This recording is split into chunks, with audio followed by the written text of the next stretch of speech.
Existe monogamia econômica em 2025? Depois que você abre um relacionamento, é possível fechá-lo? E mais importante, será que nós na América Latina vamos continuar passando os finais de semana com o dólar, enquanto jantamos às terças e quintas com o yuan chinês? Hoje a gente vai falar sobre o relacionamento aberto que temos com a China.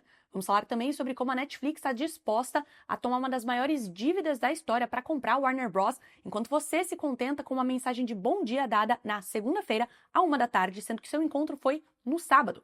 Também vamos falar sobre como o governo federal está intervindo para tentar salvar os Correios e sobre várias outras notícias que importam para você para começar esta semana economicamente muito bem informado. Eu sou Ana Carolina Zitlag, uma jornalista aposentada, e hoje eu até me arrumei para fazer aqui esse videocast, porque percebi que as pessoas o assistem ou o escutam, caso você esteja somente numa plataforma de áudio. Se você quiser ver como eu estou bonitinha, você pode ir para o YouTube ou ver no Spotify, porque temos um vídeo massinha aí para você. Vamos às notícias. Estou muito organizada hoje, eu estou tão orgulhosa. Nos últimos anos, a relação dos Estados Unidos e os países da Ásia entrou num período de desgaste acelerado. Uma matéria da Bloomberg News que trago aqui para vocês e que vocês também podem conferir, ela é completinha no link que eu deixo disponível na descrição deste episódio, diz que as tarifas impostas pela administração Trump, as mais altas desde a década de 40, criaram uma incerteza para os exportadores asiáticos, enquanto pressões políticas sobre o Federal Reserve, o Banco Central Americano, acabaram a abalar a confiança internacional no dólar, como âncora estável do sistema monetário. Qual foi o resultado disso? Diversos países asiáticos tomaram mais dívidas em euro durante este ano. Foi uma alta de 23% nesse tipo de transação econômica, trocando o dólar americano pela moeda europeia. Esse fenômeno chama desdolarização, que é uma palavra bem difícil de se pronunciar, e eu consegui fazer isso de primeira.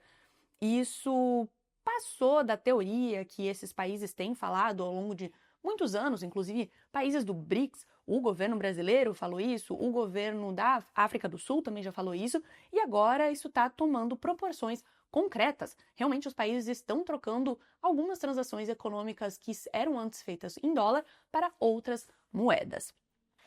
Essa guinada não é apenas financeira, também é política. A Ásia é responsável por quase 60% do crescimento global projetado até 2050 e está reorganizando as suas alianças de forma pragmática. Enquanto os Estados Unidos erguem barreiras comerciais, países como a China, Índia, Japão e outras economias do Sudeste Asiático ampliam seus acordos regionais, fortalecem cadeias de suprimento e reduzem a exposição ao risco americano. A própria China, que é alvo principal das tarifas americanas, encontra terreno fértil para estreitar laços com vizinhos e, ao mesmo tempo, aumentar a sua relevância como financiadora e parceira estratégica. Isso está diretamente ligado ao avanço do yuan, cada vez mais usado em comércio e investimentos bilaterais. É por isso que o euro agora surge como um parceiro estável. Pense num dólar como um relacionamento tóxico, digamos assim. Ele estava ali, sempre esteve ali e sempre apontou para países asiáticos como: você nunca mais vai achar alguém como eu. Eu sou somente a única pessoa que vai te aguentar, que vai aguentar as suas transações econômicas. Você não conseguirá nada além disso, porque você não merece outra coisa. Claro que não disse exatamente isso, mas é como eu estou interpretando essa história. E aí, cansados de passarem por essas situações e percebendo que haviam sido afastados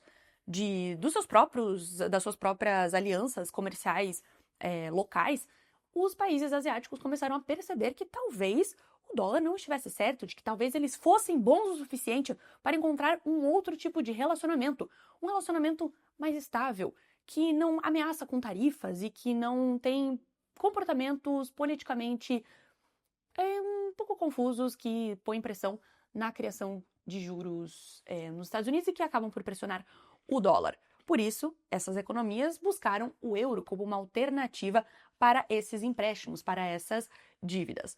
O yuan também aparece aí como uma alternativa com a China, como esse pivô central, e fazendo transações comerciais aí na sua região e também com países da América Latina na sua própria moeda. Também uma alternativa ao dólar. Ou seja, as economias asiáticas abriram o seu relacionamento. E aí a minha pergunta é, muito séria, depois que você abre um relacionamento, você consegue fechá-lo?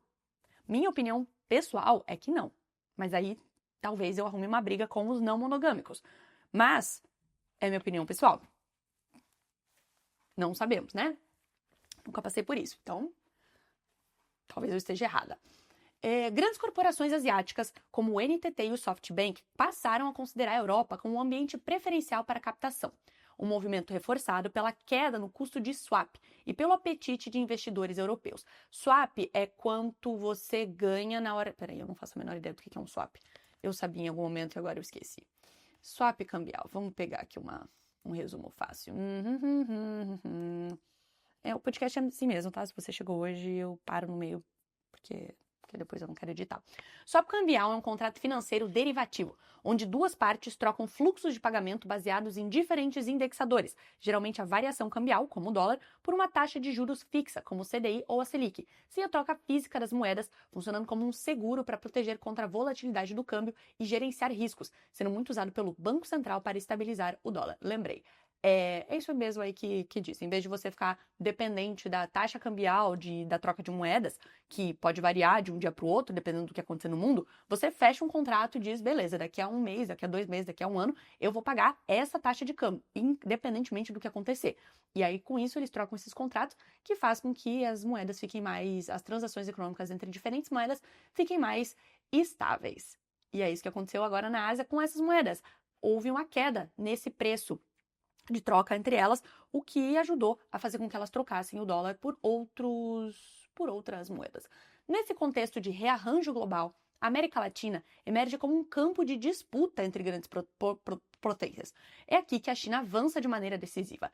Segundo uma matéria e agora do Invest News, estatais chinesas vêm construindo uma mega rede de infraestrutura no Brasil. E isso não é nenhuma novidade, a gente fala disso há muito tempo, sobre como estruturas chinesas, já que eles têm tanta tecnologia lá para fazer grandes pontes, grandes construções e estradas, vêm vindo para o Brasil com fundos chineses, por exemplo, fazendo parcerias com como é que chama isso? Consórcios com empresas brasileiras para construir esse tipo de mega operação de estrutura. Essas operações são realizadas por gigantes como a State Grid, a China Communications Construction Company, CCCCC, a China Railway Construction Railway Corporation e outras, que hoje controlam ou participam de dezenas de projetos estratégicos no território brasileiro. Na prática, a China está redesenhando corredores logísticos que conectam o interior do país a portos do Atlântico, um movimento que não só facilita as exportações brasileiras, como, e aí vem o pulo do gato, fortalece o uso do yuan em transações bilaterais, mais uma vez mostrando que a América Latina está abrindo ou já abriu o seu relacionamento. Esse avanço chinês no Brasil não é isolado, ele faz parte de uma estratégia global que, mais uma vez, não é uma novidade. A construção de infraestrutura é o instrumento mais poderoso da projeção do yuan. Enquanto o dólar influencia por meio de sanções, tarifas de mercados, e tive que conferir se meu áudio ainda estava gravando, o euro, por meio de estabilidade regulatória... Opa, me pula... O que é isso? Enquanto o dólar influencia por meio de sanções, tarifas e mercados financeiros, o euro, por meio de estabilidade regulatória, o yuan cria vínculos físicos, como rodovias, cabos de energia, portos e hidrelétricas. Assim como na Ásia, a dependência comercial e logística se converte em influência geoeconômica. Que palavra bonita! Influência geoeconômica. Que delícia! A China não apenas compra commodities brasileiras, ela reestrutura a logística que permite ao Brasil exportá-las. Porque, claro que existe um interesse, não é apenas vir para o Brasil, no caso eu não estou no Brasil, não, estou na Holanda, ir para o Brasil e construir de bela e boa vontade, tome uma ferrovia, que delícia, obrigada, tome mais uma ferrovia, nossa, por quê? Por que você está fazendo isso? Que generosidade. Não, é porque o Brasil é o celeiro da China. Nós temos a China como o maior comprador de grande parte das nossas commodities agrícolas. Então, existe um claro interesse em fazer com que esse escoamento de soja, por exemplo, se dê de maneira mais facilitada, porque isso faz o quê? Barateia o custo da soja. Tcharam! Ao combinar dados do relatório com o panorama brasileiro, diz o Invest News, fica claro que o centro de gravidade geoeconômica, de novo, que palavra legal, centro de gravidade geoeconômica do mundo está se deslocando. A Ásia reduz sua dependência do dólar, se aproxima tanto do yuan quanto do euro e reposiciona os Estados Unidos como um ator menos central. Mais uma vez, relacionamento tóxico. A América Latina, por sua vez, especialmente o Brasil, está no meio desse movimento, ampliando seu grau de autonomia ao diversificar parceiros econômicos e fontes de financiamento. É claro que o dólar não vai deixar de ser a principal moeda de transações econômicas do dia para a noite. Isso muito dificilmente irá acontecer nos próximos anos. Afinal de contas, muitas coisas são sim estruturadas em dólar, fora que algumas das maiores companhias do mundo são americanas, tais quais as techs. Então, vai ser difícil o dólar sair de cena, porque ele é sim muito importante ainda.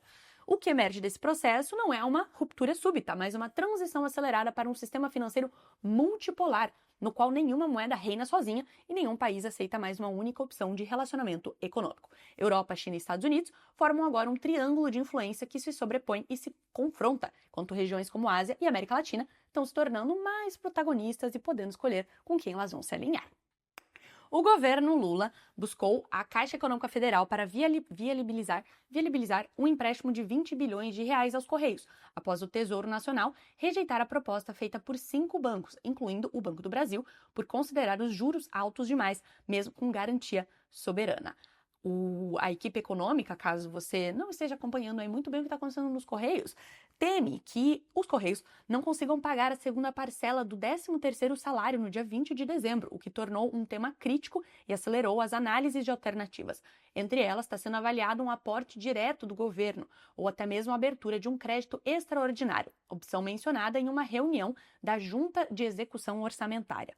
O executivo considera adequado um retorno entre 118% e 120% do CDI, um teto definido pelo Tesouro para operações desse tipo. Ou seja, existe uma...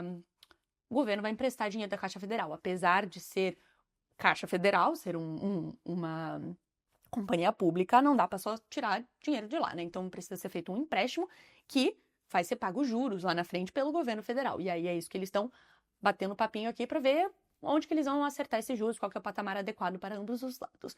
O contexto mostra uma estatal em crise aguda de liquidez. Liquidez é o tanto de dinheiro que você tem na sua caixa de entrada. Na sua caixa de entrada, não, como é que chama isso? Meu Deus, conta corrente. Quanto que você tem na sua conta corrente. Não o que você está salvo nos seus investimentos, que você não vai conseguir mexer com tanta rapidez, nem o que você está reservado ali para investimentos, infraestrutura e tudo mais, mas o que você consegue pagar agora. E o Ministério da Fazenda está repassando ao banco público a responsabilidade pela solução. A Caixa, que está formalmente vinculada ao Ministério da Fazenda, agora tende a assumir o risco por pressão política e institucional, mas com condições mais vantajosas para a União.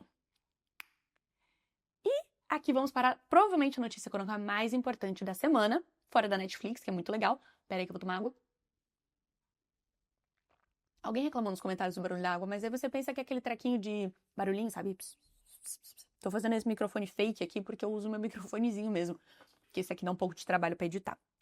Eu uso ele só por estética mesmo, né? A notícia mais importante econômica dessa semana que você... Geoeconômica, eu gostei dessa palavra. Notícia geoeconômica mais importante que você precisa saber dessa semana é que vem aí o Christmas Cut, que é o corte de Natal do Federal Reserve, o Banco Central americano. Eu adoro que eles chamam de Christmas Cut, porque é simplesmente uma decisão de juros que acontece em dezembro. E existe um debate grande no mercado financeiro, um dos maiores dos últimos anos, sobre o que o Federal Reserve vai fazer. Afinal de contas, as pessoas que estão lá dentro e que tomam essas decisões publicamente se desentenderam. Não é desentender a palavra, mas elas se contrariaram, porque alguns dos governadores que fazem parte do comitê de decisão do Federal Reserve disseram que querem tomar uma certa decisão, enquanto outros disseram que querem tomar uma outra decisão. E essa discordância faz com que o mercado não saiba o que vai acontecer. Não sabe exatamente, faz apostas, mas assim, o que vai acontecer? Como já mencionado em algum episódio anterior aqui deste longínquo podcast, que deve ter o quê? Uns 5 episódios agora essa altura, isso é uma questão grande para os mercados globais. Isso influencia os mercados americanos em primeiro lugar, mas muito também os mercados globais que ficam esperando o que o Federal Reserve vai fazer, porque sabem que isso pode influenciar decisões de juros em outros países, inclusive o Brasil. E essa falta de consenso sobre o que vai acontecer com os juros faz com que os investidores não saibam exatamente onde que eles vão apostar o dinheiro deles. E o Federal Reserve, o Banco Central Brasileiro também, o Banco Central Europeu e outros bancos centrais ao redor do mundo, eles têm a missão, digamos assim, de tentar antecipar ao máximo o que eles vão fazer nas próximas reuniões. E dessa vez está tudo, não sabemos. O Federal Reserve deve realizar um corte de juros em dezembro, algo que até poucas semanas era considerado improvável. Esse movimento está ganhando mais força após a taxa de desemprego nos Estados Unidos subir e os dirigentes do Fed, que é Federal Reserve para os íntimos, adotarem um tom mais dovish, que é uma palavra que eu odeio. Eu odeio esse dovish e hawkish. Que dovish é quando eles sugerem maior preocupação com a desaceleração econômica do que com a inflação. Então fica essa batalha, né? Desaceleração econômica gera uma postura mais dovish, e que é de cortar juros ou de manter juros no atual patamar. E uma posição mais hawkish quer dizer um aumento de juros, que é para você conter a inflação. Dove é pomba, sabe Dove? A Dove mesmo, a marquinha é pomba em inglês, e hawk é falcão. Então você pensa a pomba como um para baixo e um falcão como foi uma gaivota, mas o falcão é mais agressivo, vão aumentar juros, e a pomba é mais de boaça, vamos cortar juros. Grandes bancos como o Morgan Stanley, o JP Morgan e o Bank of America passaram a prever um corte de 25 pontos base, reacendendo a possibilidade do chamado Christmas Cut. O termo Christmas Cut se refere a um corte de juros realizado em dezembro, próximo ao período das festas, algo historicamente raro no Fed. Esse movimento costuma ser interpretado como um gesto de forte mudança no ciclo monetário, ou porque o Banco Central finalmente reconhece que a economia precisa de alívio, ou porque quer ajustar expectativas antes do início de um novo ano fiscal e político. Em geral, um Christmas Cut indica que o Fed considera que o pior do combate à inflação já passou e que é hora de evitar um esfriamento excessivo da economia, o que também explicaria a rápida reprecificação dos mercados nas últimas semanas. Aí que vem também o ponto interessante para a gente, porque essa decisão do Fed deve influenciar uma sequência de reuniões importantes. O Banco Nacional da Suíça deve manter os seus juros em 0%, mesmo com inflação baixa e crescimento fraco. O Banco da Inglaterra também está dividido. Parte dos diretores vê espaço para cortar, já em dezembro, enquanto outra parte acredita que a deterioração do mercado de trabalho só vai justificar cortes maiores em 2026. O Banco Central Europeu, por sua vez, tende a manter juros em 2%, consolidando um período de pausa prolongado. E no sentido oposto, o Banco do Japão pode surpreender com um aumento, o primeiro significativo desde 2007, o que já elevou a volatilidade no mercado de títulos japoneses. Já o Banco Central do Brasil ganha margem caso a decisão do Fed seja realmente de um corte, vai ganhar, o BC brasileiro vai ganhar margem para continuar afrouxando a Selic, com menor risco de desvalorização cambial. Juros menores nos Estados Unidos reduzem a atratividade dos títulos americanos e permitem que investidores globais aceitem rendimentos mais baixos em países emergentes. Viu? Isso pode influenciar o Brasil, cuja decisão será em janeiro. E segundo a Folha de São Paulo alertou, pode ser que essa decisão seja tomada com 2 cadeiras vagas nas diretorias, porque isso depende de indicações. E na próxima reunião é no dia 3 e 4 de fevereiro. E a decisão já vai vir com a leitura completa do que aconteceu na temporada de dezembro, com as suas consequências em janeiro. Caso o Fed confirme esse corte, o BC brasileiro ainda vai ter esse conforto aí, que pode possivelmente chegar a um corte de 0,50 ponto percentual, dependendo das condições domésticas e da inflação. E a notícia corporativa mais massa dos últimos tempos, a notícia da semana do entretenimento global, que foi o anúncio de que a Netflix vai comprar a Warner Bros. Em um acordo de 72 bilhões de dólares. Não sei você, eu tenho um pouco de dificuldade de entender e de compreender cifras de grande porte. Para mim, acima de 1 bilhão já é bastante coisa. 72 bilhões parece muita coisa. Um dos maiores da história da indústria audiovisual. Para completar a transação, a Netflix garantiu 59 bilhões de dólares em um financiamento ponte, com bancos como Wells Fargo, BNP Paribas e HSBC, um nível de alavancagem raramente visto desde grandes fusões, como a brasileira AB InBev com a SAB Miller, a americana SAB Miller, em 2015. Isso sinaliza não só uma ambição financeira da Netflix, mas também uma aposta agressiva numa consolidação sem precedentes do streaming e do cinema. A reação no setor foi imediata e de alarme. Operadores de cinema, grandes e pequenos, entraram em pânico, temendo que a Netflix, tradicionalmente hostil a janelas de longas de exibição nos cinemas, reduza drasticamente a quantidade de filmes disponíveis nas salas. A Warner é responsável por cerca de 1/4 do mercado de bilheterias domésticas nos Estados Unidos.